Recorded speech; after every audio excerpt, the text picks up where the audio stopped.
Y'all are not going to believe me. The abomination of desolation is already here. If you recall, both Daniel and Jesus said that it would be established on God's holy temple. Today's scripture is prophetic, yet to be fulfilled. And forces shall be mustered by him, and they shall defile the sanctuary fortress, and they shall take away the daily sacrifices, and place there the abomination of desolation. This is talking about a guy that we most commonly refer to as the Antichrist. When Jesus was explaining to his disciples the signs of the end of the age, he said, when you see, therefore, this abomination of desolation that Daniel the prophet spoke about, when you see it standing in the holy place, whosoever reads, let him understand. Once the temple has been built and sacrifices and prayers instituted again, he will come to the temple. He will stand in the temple of God.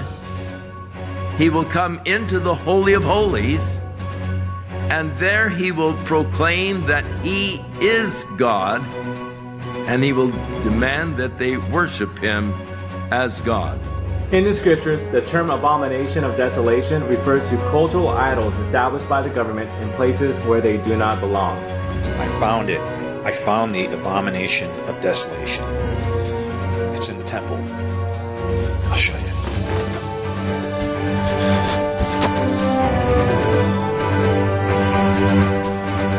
That's the abomination of desolation, right there. The United States of America is the atomic bomb inventing nation of desolation predicted in the Bible. A bomb kingdom. That's what it means. Abomination of desolation is when the Antichrist says that he is God in the temple of God. Worse than going through the first 3.5 years of the tribulation period is going through the second half. At the midway point, the Antichrist will break the 7-year peace treaty, desecrate the newly rebuilt temple, and declare himself as God. This is what Scripture refers to as the abomination of desolation. Abomination of desolation spoken of in Daniel is when Christians who are answering the call of Christ turn back into the world. It talks about the abomination of desolation. That is when the Antichrist declares himself as God in Jerusalem, in a holy place, quote-unquote holy place. This is when it's a president or prime minister, and it's right after Jerusalem is surrounded by armies. He goes in to declare peace falsely. He tricks them. He wants them to celebrate like the 4th of July. It's an introduction of the Antichrist, who comes and makes a pact with Israel to be their protector of the world. No doubt he's the leader of the final world government, the single world government, the government that supposedly brings peace. But halfway through that 7-year period, he himself becomes aggressive, and he commits what Matthew 24:15 calls the abomination of desolation. Hey, welcome back to another episode of the Millennial Medic here on Eschatology Matters, part of the Fight Laugh Feast Network. I'm your host, Jacob Glass, and I hope you enjoyed my intro video there. It's just really looking at the nonsense of the interpretation of the abomination of desolation that gets put out there by dispensational thinkers, right? So whether it is the Antichrist or it is failed world systems or all of these things, right? So I wanted to clear that up. I wanted to look at the passages.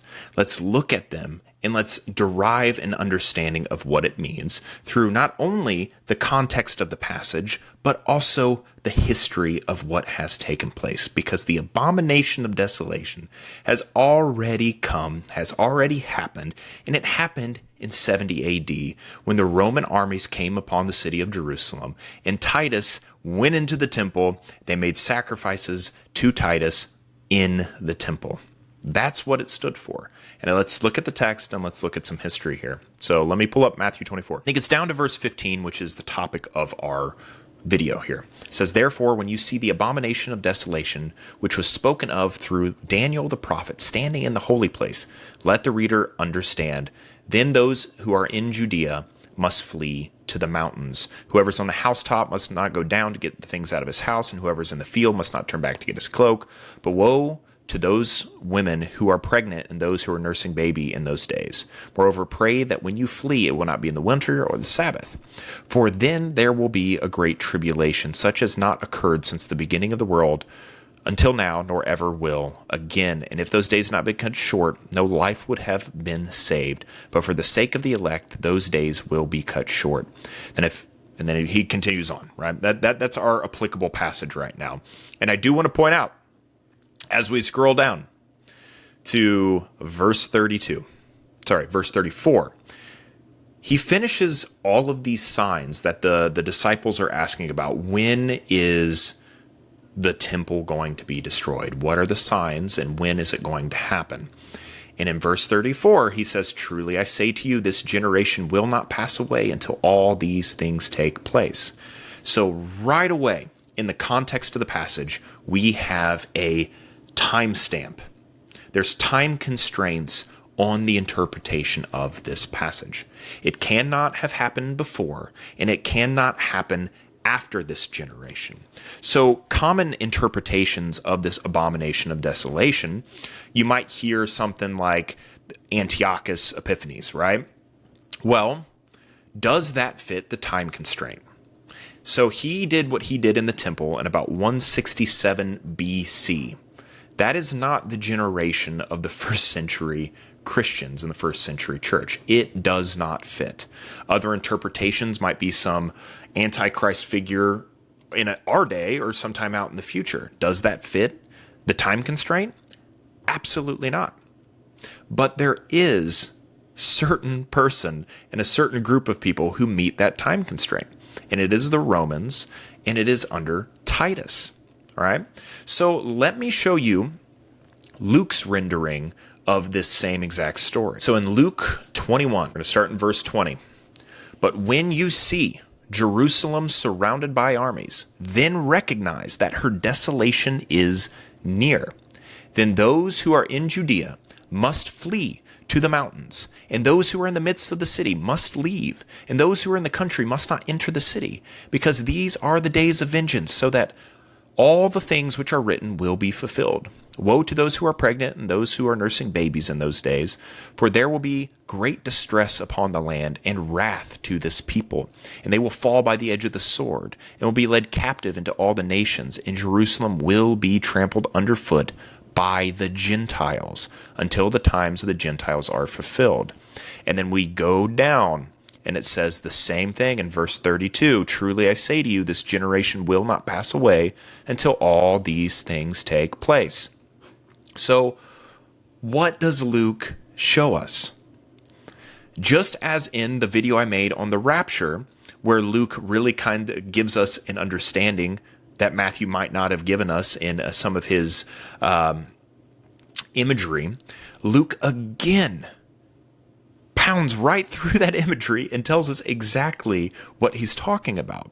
He says, when you see Jerusalem surrounded by armies, you know that its desolation is near.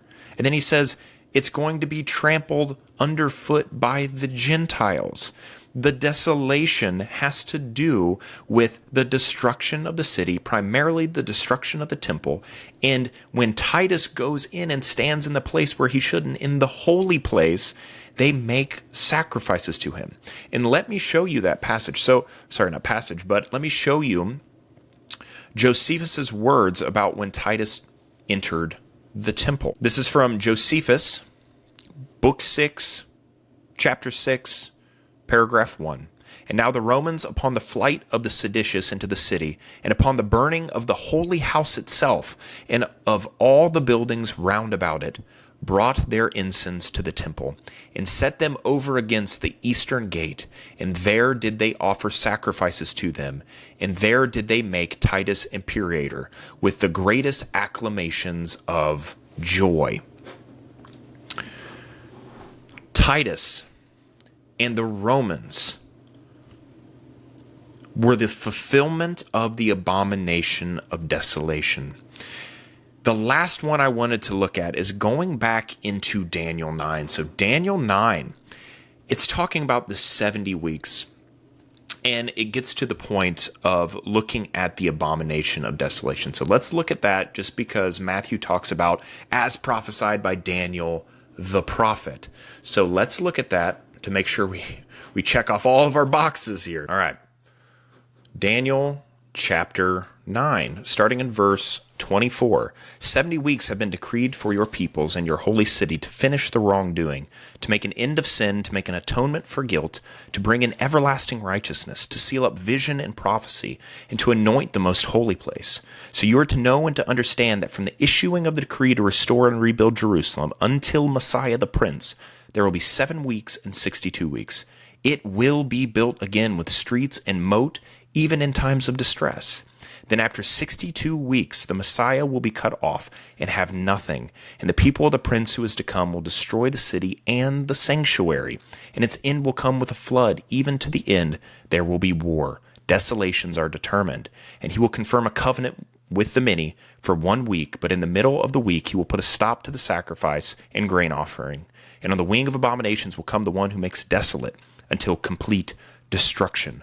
One that is decreed gushes forth from the one who makes desolate. So again, what is this about? It's about destruction. It's saying that the city and the temple would be rebuilt after its decree, right? This decree given out by Cyrus, and it's talked about in the book of Ezra and Nehemiah. When they go back and under distress, they rebuild the temple and its walls. But it's saying it's going to be destroyed. The prince of the one who will come is going to destroy the city. Its desolations are determined. That's what it's talking about. It talks about the complete destruction. That's the context. That's what the passage is talking about. That's what the abomination of desolation is. It was referring always to the Roman army surrounding the city, as Luke would say. It has to deal with Titus going in, standing in the holy place, making offerings. That's what it's talking about. And other things when it talks about the people must flee to the mountains, well, guess what? Eusebius said the Christians did. It said Vespasian was coming upon the city, and he turned back, most likely because he heard the death of Nero. And as they go out and pull back from the onslaught on the city, people escaped. The zealots went out to fight. Christians escaped to the mountains. That's what Eusebius tells us. Everything that needed to be accomplished to fulfill this prophecy was accomplished in 70 AD. It meets the requirements. Nothing in the future can meet those requirements. We're beyond that generation. Nothing before that generation could meet it because they weren't that generation. You have to look at the context. You have to use it as your constraints. Operate inside the constraints that Scripture puts on itself. That's my encouragement to you guys. Don't be fooled by all of this fear-mongering that goes on, worrying you about some rapture, worrying you about some, Trump's the abomination or Obama's the abomination, or it's like the video, the United States is the atom bomb inventing nation. Oh, it was great. So that's all I have for today. Hope you guys enjoyed this. Hope to see you next time when you tune into another episode of the Millennial Medic here on Eschatology Matters, part of the Fight, Laugh, Feast Network. God bless everybody. Biblical Home believes every home should be filled with faith, warmth, and purpose. That's why they've created a collection of wholesome products designed to help families grow closer to each other and God. Candles, laundry detergent, bracelets, journals are just some of the products sold at Biblical Home. Join their mission to fill homes with scripture and love. Explore our faith-filled collection at abiblicalhome.org. Use the discount code Eschatology Matters to get 20% off your entire purchase.